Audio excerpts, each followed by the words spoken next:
तो आज हम फिनटेक के बारे में पढ़ना चाहते हैं। Fintech it means financial technology.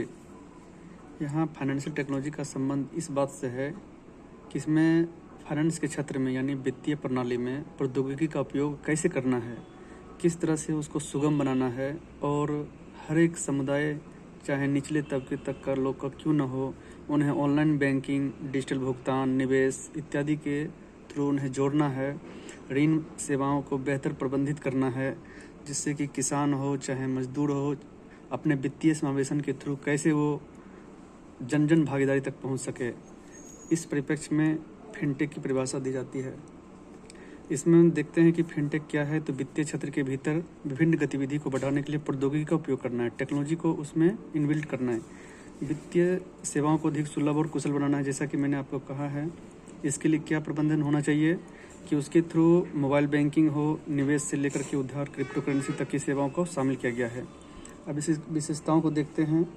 तो विशेषताओं में क्या है, किस तरह से अधिक सुगम बनाया जा सकता है। तो तकनीकी का समावेशन करके उसमें day by day research and development करके, नवाचार को बढ़ा करके, और आगे है चपलता। चपलता का मतलब यह होता है कि किस तरह से प्रतिस्पर्धी कीमतों पर एक सुगम लागत पर किस तरह से चुस्त और विभेदित अनुभव प्रदान करे जो भी हमारे अंतिम उपयोगकर्ताओं हों।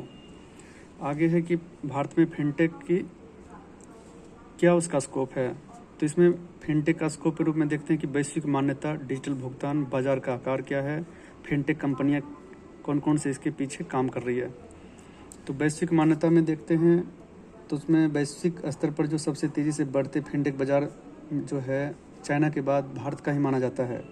डिजिटल भुगतान में देखते हैं तो डिजिटल भुगतान में क्या है कि 2019 में $65 बिलियन के मूल्य के साथ जो है पर्याप्त वृद्धि प्रदर्शित की गई, जो कि 2023 तक आते आते 20% कंपाउंड एक्यूमुलेटिव CAGR के थ्रू वृद्धि देखी गई है। अब बाजार का आकार देखे हैं तो इसमें देखते हैं कि ग्राफ के थ्रू समझते हैं कि 2019 में जो कुल लेन देन का मूल्य था बाजार का, उसमें $65 बिलियन का था, और at the same time 5 years के पश्चात 2023 में $140 बिलियन को क्रॉस कर गया। किस तरह से रैपिड ग्रोथ देखने को मिल रहा है, यह दिखाता है कि भारत जैसे उच्च घनी जनसंख्या वाली आबादी में डिजिटल समावेशन करके किस तरह से बढ़ोतरी देखी जा रही है। आगे देखते हैं कि इसको कंट्रोल कौन करती है। नियामक या विनियमन केंद्र क्या है, परिप्रेक्ष्य में RBI करती है। RBI का उद्देश्य यह है कि कम नकदी वाले समाज की ओर बढ़ना, जिससे इलेक्ट्रॉनिक भुगतान को सक्रिय रूप से प्रोत्साहन कर सके। अब इसका उद्देश्य क्या है, क्यों हम फिनटेक को या RBI इसको फिनटेक को लेकर के बहुत चिंतित है। तो उसमें क्या है कि उद्देश्य इनका क्या है, सुरक्षा मुहैया कराना। सुरक्षा इन द सेंस कि सुरक्षित भुगतान लेन देन सुरक्षित करना।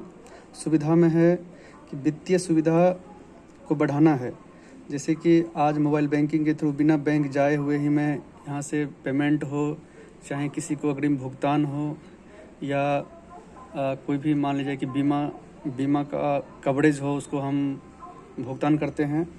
पहुँच की बात करते हैं तो पहुँच में वित्तीय सेवाओं को व्यापक आबादी तक पहुँच योग्य बनाना है। तकनीकी का समाधान करना है, यानी रिसर्च एंड डेवलपमेंट, नवाचार के थ्रू तेज़ी प्रक्रिया लाना है, जिससे कम कीमत पर कम शुल्क लगा करके तेज़ी से डिजिटल प्रक्रिया को बढ़ाना है। जैसा कि आप जानते हैं कि 2 अक्टूबर 2014 से डिजिटल इंडिया मूवमेंट चला जा रहा है, जिसके थ्रू अभी तक भारत हर एक देश के साथ, चाहे त्रिनाद और टोबैको में जैसे UPI सर्विस हो, फ्रांस जो यूरोपीय में फ्रांस जैसी विकसित अर्थव्यवस्था वाली देश ने UPI को अपनाया है, नेपाल अपने साउथ एशियन में अपनाई है। इस तरह से UPI सर्विस को बढ़ा करके निवेश को आकर्षित करते हैं और डिजिटल प्रक्रिया को बढ़ाते हैं। साथ ही तकनीकी समाधान, सामर्थ्य, लागत प्रभावी वित्तीय समाधान जैसे सुनिश्चित करना है। अंतर संचालन है, ग्राहक, इसके लिए क्या है कि ग्राहक जागरूक और सजग होना चाहिए। अब देखते हैं नेक्स्ट में